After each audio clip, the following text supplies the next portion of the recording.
इस चौपाई के प्रसंग में तुलसीदास जी कहते हैं, श्री रामचंद्र जी का सांवला शरीर स्वभाव से ही सुंदर है। उसकी शोभा करोड़ों कामदेव को लजाने वाली है। महावर से युक्त चरण कमल बड़े सुहावने लगते हैं, जिन पर मुनियों की मन रूपी भौरे सदा छाए रहते हैं। पवित्र और मनोहर पीली धोती प्रातः काल के सूर्य और बिजली की ज्योति को हरे लेती हैं। कमर में सुंदर किंकिन और कटिसूत्र हैं। विशाल भुजाओं से सुंदर आभूषण सुशोभित हैं। पीला जनेऊ महान शोभा दे रहा है। हाथ की अंगूठी चित्त को चुरा लेती हैं।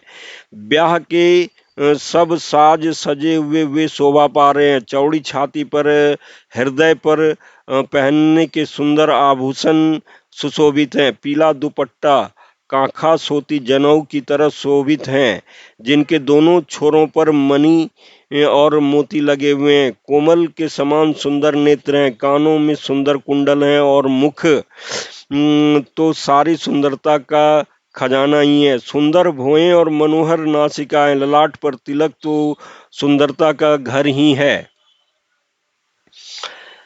जिसमें मंगलमय मोती और मणि गुथे हुए हैं। ऐसा मनोहर और माथे पर सो रहा है, मनोहर मोर माथे पर सो रहा है। सुंदर मोर से बहुमूल्य मणियां गुथी हुई हैं। सभी अंग चित्त को चुराए लेते हैं। सब नगर की स्त्रियां और देव सुंदरियां दुल्हा को देख कर के तिनका तोड़ रही हैं। उनकी वलैया ले रही हैं और मणि वस्त्र और आभूषण निछावर करके आरती उतार रही हैं और मंगल गान कर रही हैं। देवता फूल बरसा रहे हैं। सूत मागध तथा भाट सुयस सुना रहे हैं।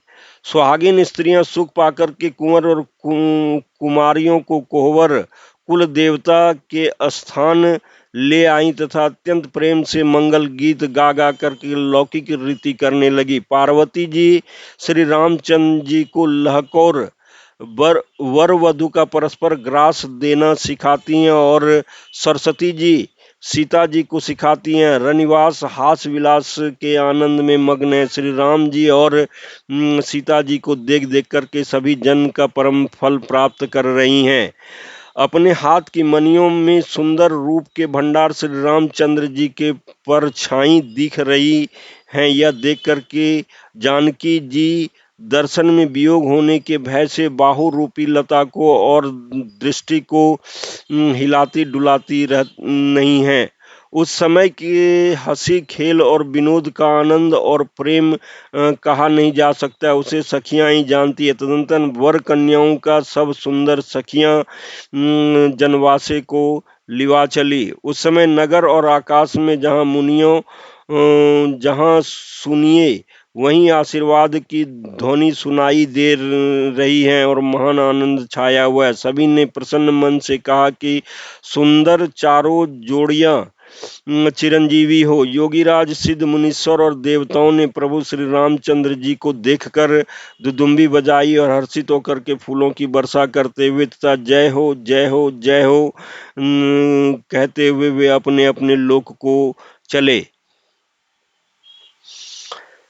तब सब चारों कुमार बहुओं सहित पिताजी के पास आए और ऐसा मालूम होता था मानो शोभा मंगल और आनंद से भरकर जनवासा उमड़ पड़ा हो।